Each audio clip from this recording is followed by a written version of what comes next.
Welcome in the latest episode of Five on the Floor on the Five Reasons Sports Network. Thanks for finding us on your favorite podcast app or on Dash Radio. We're there every day, Monday through Friday, even during the off season, 10 a.m. to 11 a.m. Eastern, 7 a.m. to 8 a.m. Pacific on their Nothing But Net channel. I'm also at that same time on OnsideRadio.com. So if you want more than Heat Talk, we talk Dolphins, Inter Miami, Panthers, Marlins, NFL, and much, much more. Check out OnsideRadio.com for the 5 Reasons Sports Hour, where you can hear guests from all over the network. Also, 5reasonsports.com, where you can find all of our merchandise. Still got the Heat shirts on there, some of them for not that much longer. So make sure you get those, as well as the Tua shirts, and of course, all of our free content. We do not charge a paywall. Also, the great sponsors of the 5 Reasons Sports Network to keep sports interesting, keep the NFL interesting. Go to mybookie.ag. Ever since I started out in this business, people have been asking me for advice on all kinds of things in covering sports. It's usually who's going to win and what team they should bet on.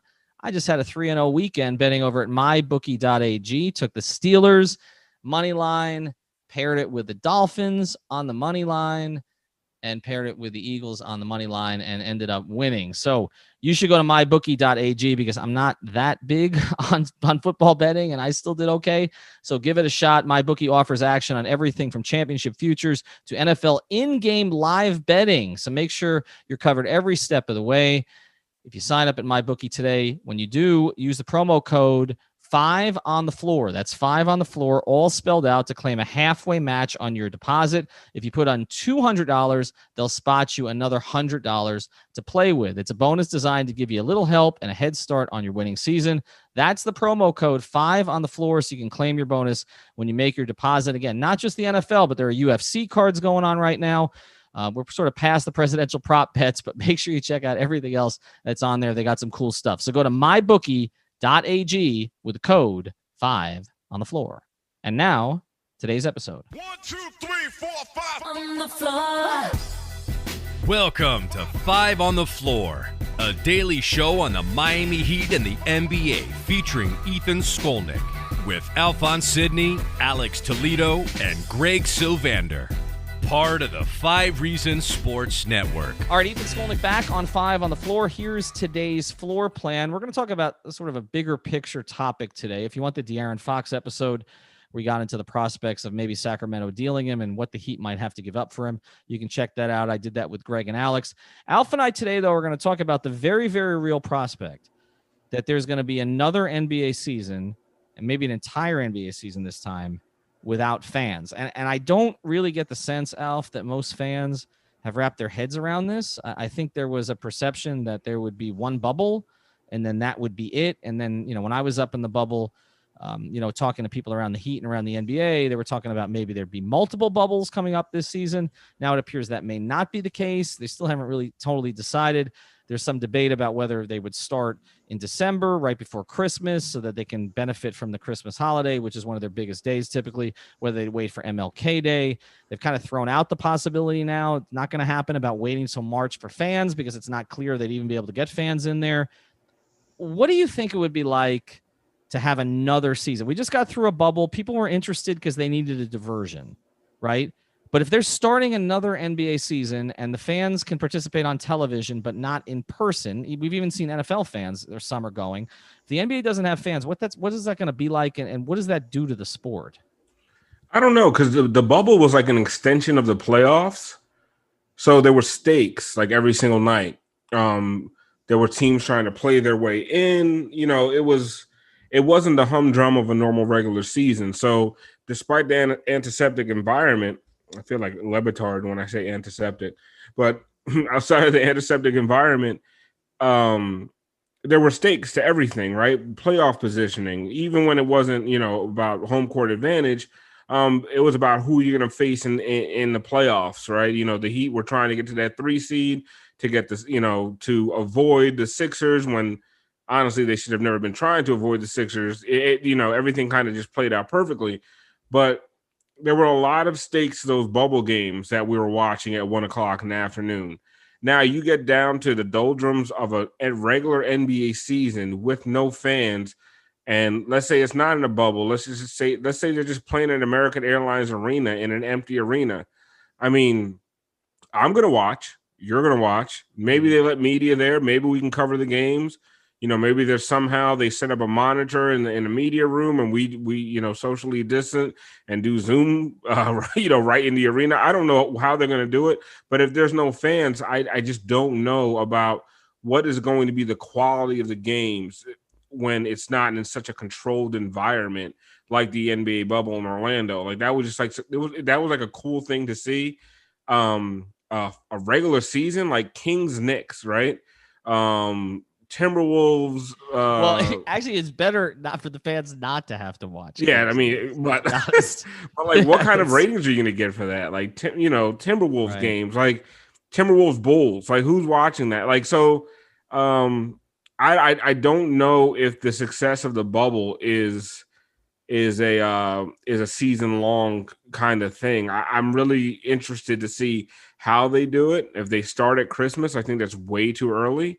If they start Martin Luther King Day, I think that's sufficient amount of time. I think that's a good time to start. You're winding down the NFL season, and I think there'll be some excitement there. Like, hey, now we got basketball back.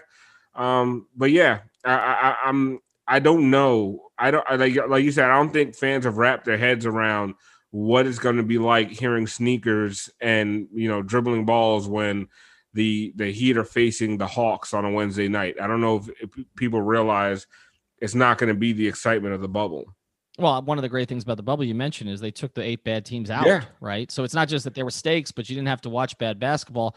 But some of those, that's one of the problems, though, with waiting until the middle of January. Although, for teams like the Heat and the Lakers that played, that just basically finished, I understand why you'd want more time and why LeBron wants more time. But for teams like the Bulls and the Hawks and the Cavs and the Knicks, like they haven't played in months, they haven't played since March. And that thing that they were supposed to do where they were going to have kind of that pseudo bubble in Chicago to get like the garbage teams together, like they didn't end up doing that. So those teams really I remember being on the Adam Silver call and there was conversation about, how are those teams going to stay sharp? How are they going to look at their prospects?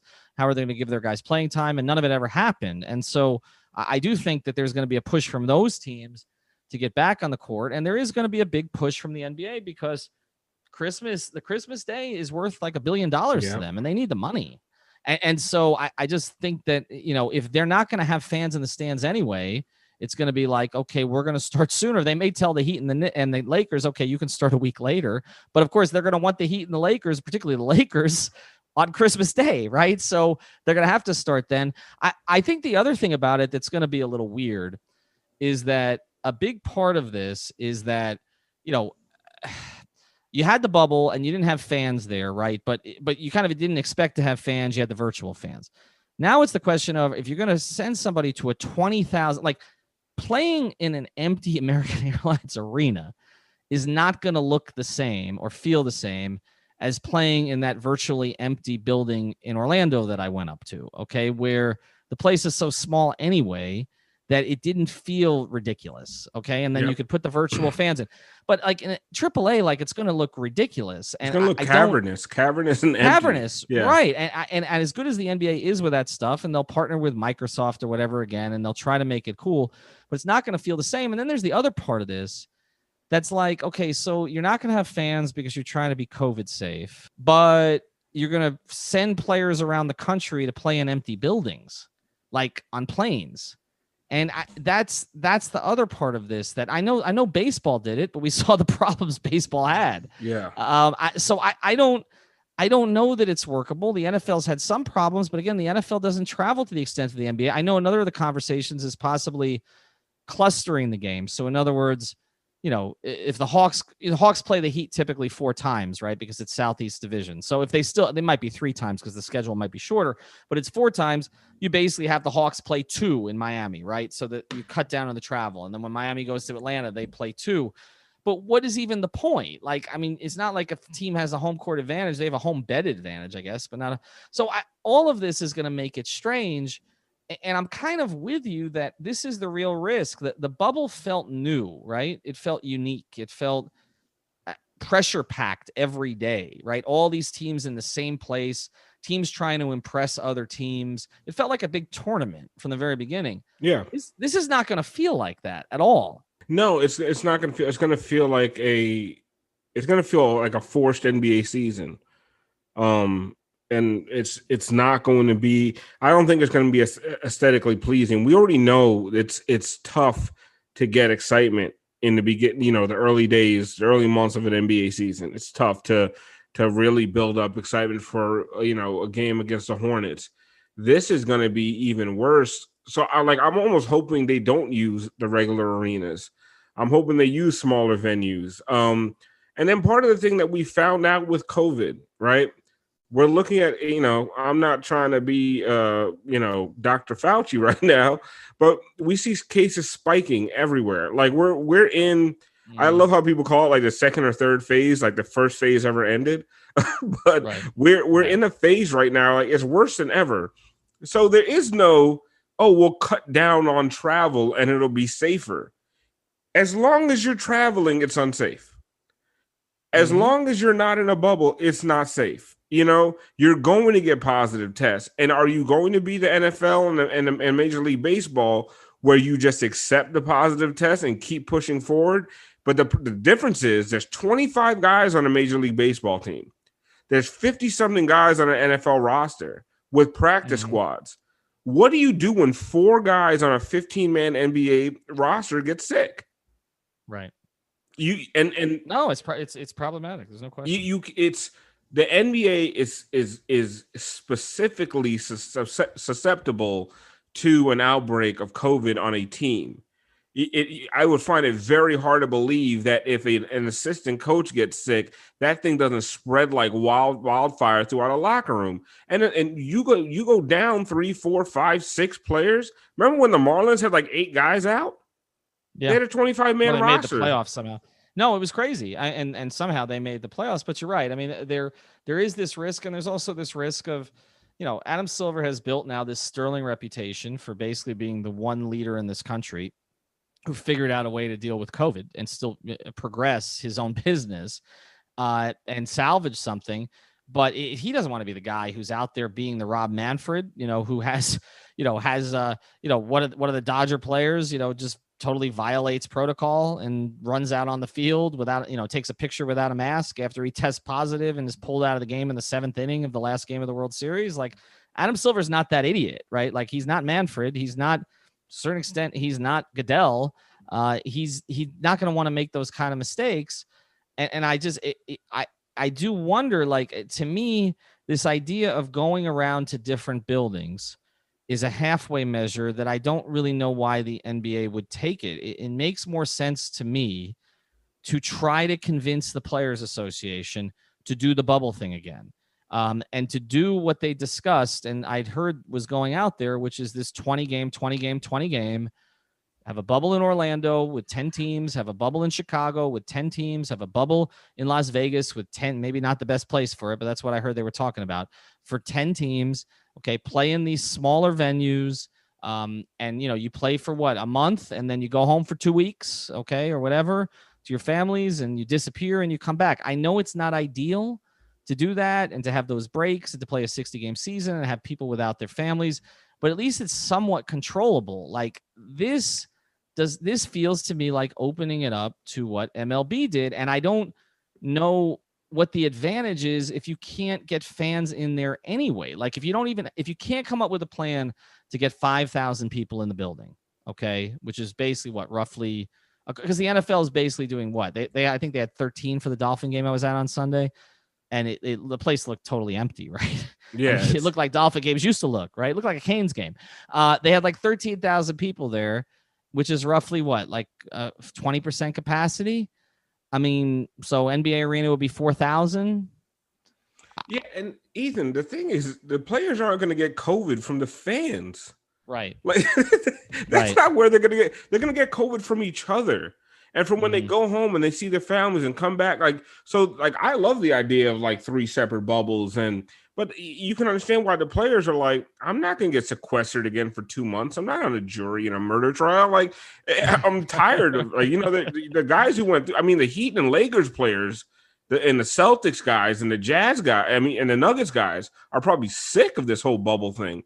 But if you want to keep the players safe and you want to actually get a season in, you're going to have to do something of that nature, because and like I said, I'll get political tomorrow on the election night live stream with us and Ball. Well, by the time this airs, that'll be over. Oh, So last night's you might be drunk and dead at that point. I yeah, don't know. that point, like, not listen, really. This might be like the posthumous episode of Alphonse Sidney. Yeah, after I've done lines of cocaine off my TV while watching democracy burn.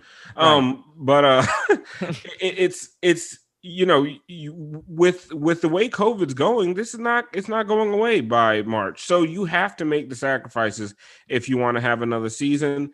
The idea of them traveling around from city to city to play in front of 5,000 people. First of all, the 5,000 people, like I said, are not the ones getting the players sick. They're just going to get each other sick, right? So you're creating super spreader events in NBA arenas, and the guys are going to get sick just because of the nature of travel and the nature of the fact that the disease is running rampant. So it's either. And listen, they can roll the dice. I mean, the NFL season's going on right now, and it's a cluster bleep. Games are being played on Tuesdays, and it's all over the place. And you could try it, but we all know what's going to happen. And like I said, the NBA is with the size of the rosters, unless they got to increase to 20-man rosters if they're going to do this. Mm-hmm. No, I think you're right. I think they got to pull up some of the G League. I mean, you got to really seriously consider too. Does the G League go forward? Are you gonna get guys going from Sioux Falls to the other side of the country to play those kind of games? I mean, there you don't really have a lot of fans, but is it worth it, or is it just better to have developmental camps? I mean, these are all things to consider. All right, when we come back after a word from Manscaped, we're going to talk about what we think is the most likely scenario. We'll get back to our episode here in a second. Before we do, I want to tell you about another of the great sponsors of the 5 Reasons Sports Network. Knicks are no good in the NBA. You're familiar with that? The Knicks are no good? Well, Knicks are no good when you're shaving certain parts of your body either.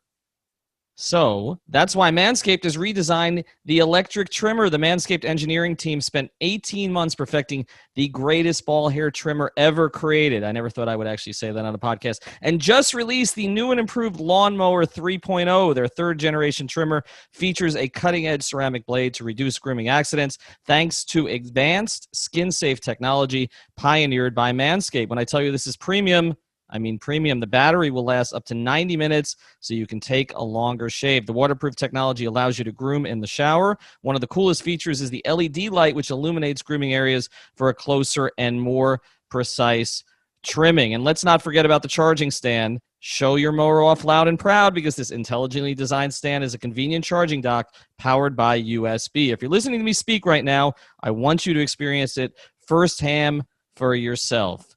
Make sure you trim yourself. Get 20% off and free shipping with the code 5RSN at manscaped.com.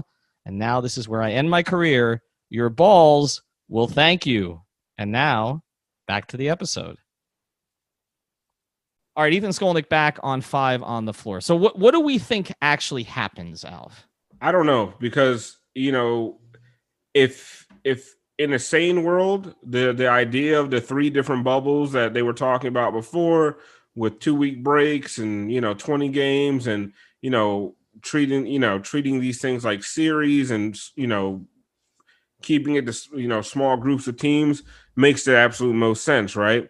But I don't feel like we live in a sane world right now, and the idea of money, it comes before everything, right? And I'm not blaming the owners or the players. I'm looking at both of them and saying they're probably going to put money over everything, because there are guys in the league that could take another year off or whatever, and just or don't care about a dip in ratings because they've made their money. But there are so many guys out there that are looking for the next big contract or looking for their first big contract. And they have to take that into consideration, and they have to take ratings and attendance and all these other things into consideration. So to me, the most likely thing is I see an NBA and a Major League Baseball NFL type route where they go out there, they try to play in front of limited fans, roll the dice. We're going to get a bunch of COVID cases. They'll probably increase the size of the rosters to make up for it. And we're going to get a watered down NBA season. If you ask me, that's what I see happening. And it's kind of a shame. I think once the players figure out kind of what the situation is about the money, that if they don't take the huge salary cap hit this year, that it's going to come the next year. And I do think some of it's going to come this year. It appears some of it's going to come this year. If they don't take the hit now, they're going to take an even bigger hit later. If they don't end up playing, then, the way that the owners want them to play to figure out a way to generate the most revenue, the salary is going to come down. They will bend. They bent in the bubble. They finished the season when a lot of people didn't think they would finish the season. And ultimately, it's going to come down to money for the owners, but it's also going to come down to money for the players. They have a 50-50 rev share split. And so I think that the bubble idea is going to get more momentum, particularly if COVID gets worse, which I think we're all anticipating it's going to, particularly as it gets colder. Silver's aware of that. Unlike, some in our government, Silver listens to doctors.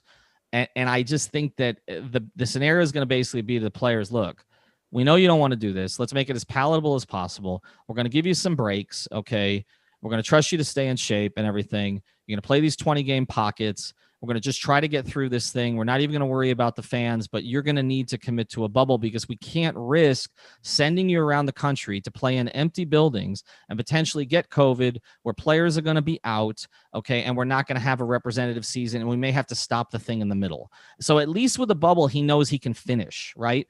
They were able to finish. They were able to crown a champion. They were able to bring back some, not all, okay, not even close to all, but some of the revenue. And so I do think that's where this likely ends up. And I think that it's going to end up with bubbles before Christmas. I think that I know players are going to hate this, but I think players are going to end up reporting like this, I don't know, the first or second week of December. I really think if you look at the way they've pushed up the draft and now free agency, they're heading for this. I think that they're going to try to get into camps at the beginning of December.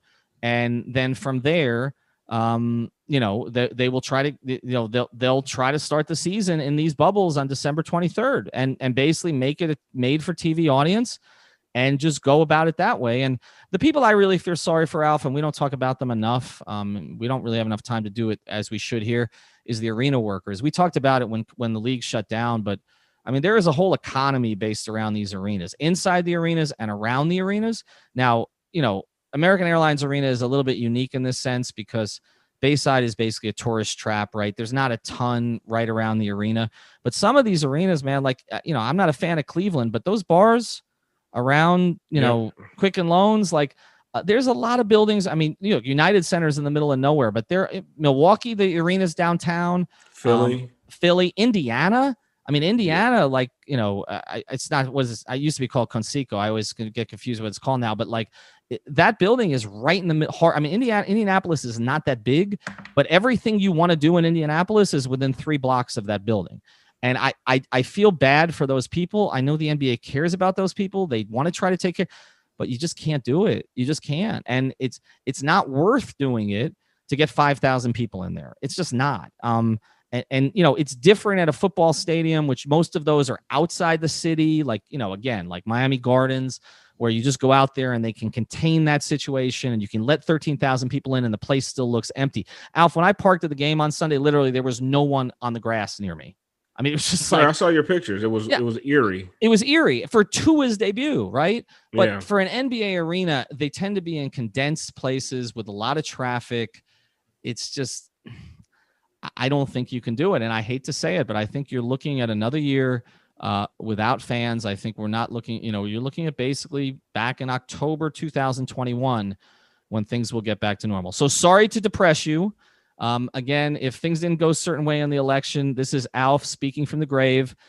Check out our sponsors, mybookie.ag. Use the code 5 on the floor and the code 5RSN for manscaped.com. Shave your way to happiness. We'll be back soon. 1, 2, 3, 4, 5 on the floor.